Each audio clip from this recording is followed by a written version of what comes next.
नमस्कार, good morning प्यारे बच्चों। मैं Suresh Kumar, assistant professor government college Mandalgarh. आज की इस होने वाली इस ऑनलाइन क्लास में आप सभी प्यारे बच्चों का मेरे यूट्यूब चैनल पर मैं स्वागत करता हूं। उम्मीद है आप सब स्वस्थ और सुरक्षित होंगे। प्यारे बच्चों, अपना जो टॉपिक चल रहा है वो है levy and collection of tax. ये बीकॉम थर्ड ईयर का जो पेपर है आपका जीएसटी वाला, उसके संबंध में अपन लेसन्स या क्लासेस इसमें यूट्यूब चैनल पर ले रहे हैं।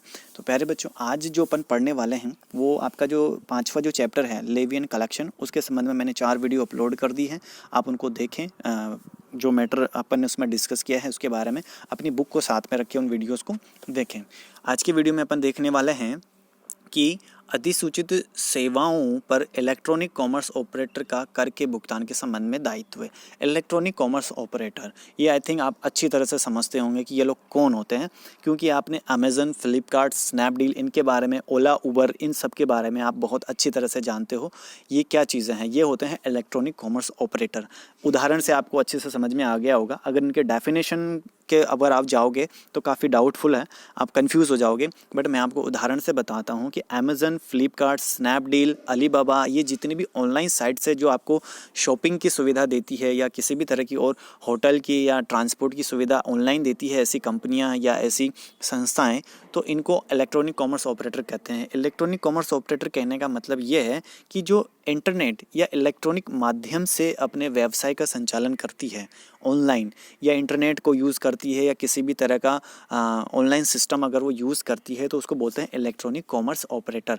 यानी कि कॉमर्स की जो गतिविधियां हैं, वाणिज्य कॉमर्स की जो व्यापार करने की जो गतिविधियां हैं, अगर कोई भी संस्था इलेक्ट्रॉनिक माध्यमों से करती है तो उसको इलेक्ट्रॉनिक कॉमर्स ऑपरेटर कहते हैं सामान्य शब्दों में। ओके, तो अधिसूचित सेवाओं पर, जैसा कि इससे पहले वाले वीडियो में अपन ने डिस्कस किया था कि जीएसटी काउंसिल की सिफारिश पर केंद्र सरकार ऐसे माल या सेवाओं की को अधिसूचित कर सकती है जिन पर आरसीएम के तहत टैक्स लगाया जाता है। आरसीएम मतलब रिवर्स चार्ज मैकेनिज्म के तहत सप्लाई को प्राप्त करने वाला टैक्स चुकाता है।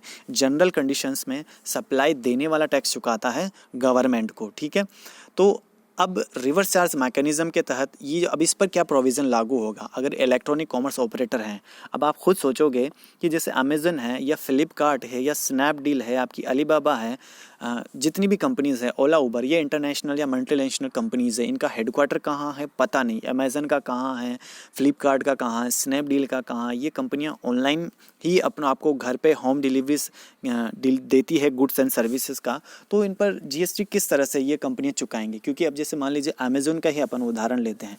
अमेज़न का हेडक्वार्टर पता नहीं अमेरिका में है या इंग्लैंड में है, इसके अलग अलग हर देश में इसका बिजनेस चलता है, ये ऑनलाइन सप्लाई देती है। ठीक है, तो अब जीएसटी लगाते हैं, जैसे ये प्रोडक्ट की सप्लाई देती है तो इस पर टैक्स किस तरह से लगाया जाएगा, तो वही चीज़ अपन इस वीडियो में डिस्कस करने वाले हैं।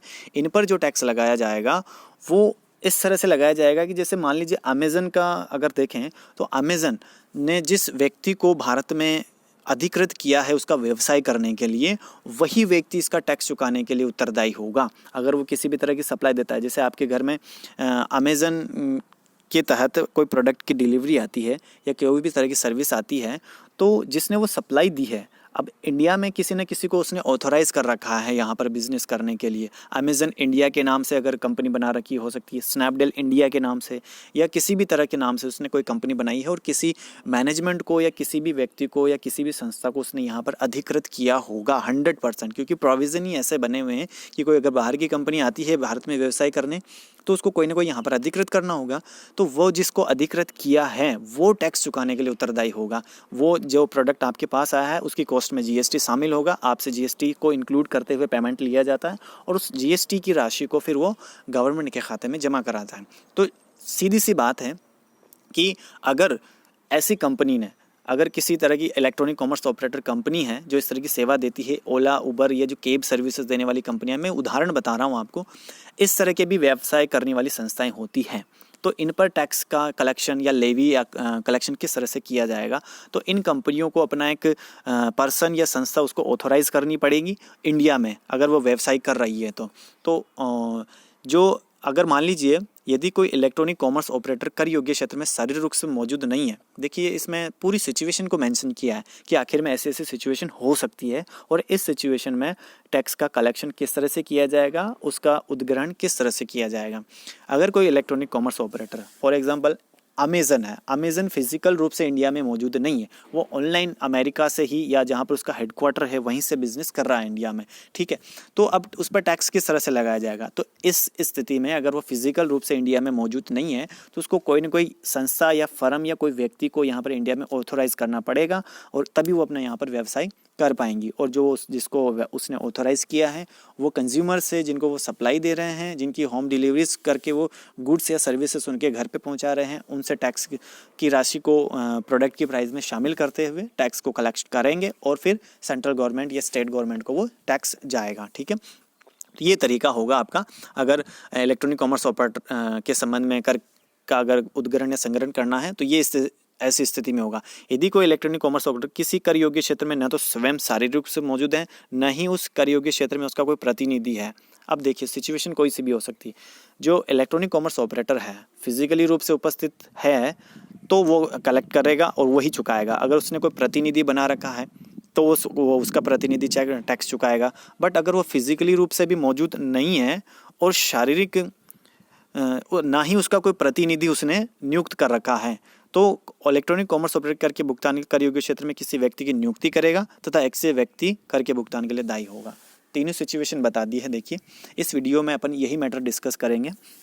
अलग अलग तरह के व्यापार होंगे क्योंकि क्लासिफाइड बिजनेस हैं, सरकार ने सबके लिए अलग अलग व्यवस्था बनाई है टैक्स को कलेक्ट करने की। क्योंकि हमने शुरू में ही देखा था कि बहुत से पर्टिकुलर व्यवसाय करने वाले लोग होंगे, व्यापारी अलग अलग होंगे, तो उनके लिए अलग अलग सुविधाएं और अलग अलग व्यवस्था जीएसटी को कलेक्ट करने के लिए बनाई है सरकार ने। तो ये इलेक्ट्रॉनिक कॉमर्स जो ऑपरेटर हैं, देखिए तीनों सिचुएशन इनकी हो सकती है। या तो ये फिजिकली रूप से उपस्थित नहीं होंगे या इनका कोई प्रतिनिधि इन्होंने अपॉइंट कर रखा होगा। अगर फिजिकली रूप से इंडिया में ही मौजूद हैं, ऐसी कोई कंपनी हो सकती है जो फिजिकली रूप से इंडिया में मौजूद हैं, ओला, उबर या इनमें से अमेजन इंडिया जैसे स्नैपडील या फ्लिपकार्ट को शायद कहते हैं कि ये इंडिया की ही कंपनी है। तो अगर ये यहीं की है तो ये टैक्स कलेक्ट करेगी और सरकार को चुका देगी, ठीक है। बट दूसरी कंपनी जैसे मान लीजिए अमेज़न है, अमेज़न फिजिकल रूप से यहाँ पर उपस्थित नहीं है, उसका हेडक्वार्टर अमेरिका में या इंग्लैंड में होगा, तो वो कोई ना कोई प्रतिनिधि अपना यहाँ पर अपॉइंट करेगी। अमेज़न इंडिया के नाम से जैसे उसने यहाँ पर बना रखी है कंपनी, तो वो कंपनी टैक्स कलेक्ट करेगी और गवर्नमेंट को जमा करवाएगी। बट कोई दूसरी ऐसी इलेक्ट्रॉनिक कॉमर्स ऑपरेटर कंपनी हो सकती है जो ना तो फिजिकली रूप से इंडिया में हो सकती है और ना ही उसका कोई प्रतिनिधि यहाँ पे हो सकता है, फिर भी ग्राहकों को सप्लाई दी जा सकती है। यहाँ पे ऑनलाइन ऑर्डर कर दिया किसी कस्टमर ने, जैसे अमेरिका से कोई किसी कंपनी को प्रोडक्ट का ऑनलाइन ऑर्डर दे दिया और फिर उस कंपनी ने उसको सप्लाई दी, तो टैक्स तो वसूल करना है और उसको ऐसा ऑथोराइज डीलर उसको यहाँ पर अपॉइंट करना होगा और जिसको अपॉइंट किया जाएगा वही उस टैक्स को कलेक्ट करेगा और सेंट्रल गवर्नमेंट को चुकाएगा। तो ये व्यवस्था आपकी इलेक्ट्रॉनिक कॉमर्स ऑपरेटर के संबंध में जीएसटी एक्ट के अंतर्गत इसका प्रोविज़न है और इस व्यवस्था से इसका टैक्स का कलेक्शन और लेवी किया जाएगा। आई थिंक क्लियर हो गया होगा। अब देखिए इसने कुछ उदाहरण भी दिए हैं कि कौन कौन से ऐसी सेवाएं या इस तरह की कंपनियां हो सकती है जो इलेक्ट्रॉनिक कॉमर्स ऑपरेटर के व्यवसाय करती है। सेक्टर भी बताए हैं इसने। देखिए ये चीज़ आप जो मैंने सर्किल में डाला है इसको देखें। आवास और भोजन के उद्देश्य से होटल हैं, सराय, अतिथि गृह, क्लब अथवा अन्य किसी वाणिज्यिक संस्थान को जगह उपलब्ध कराने के रूप में सेवाएं। परंतु यदि इलेक्ट्रॉनिक कॉमर्स ऑपरेटर के माध्यम से ऐसी सेवाएं आपूर्ति कराने वाला व्यक्ति धारा 22 के तहत पंजीकरण कराने के दायी है तो उस पर अधिसूचना लागू नहीं होंगी।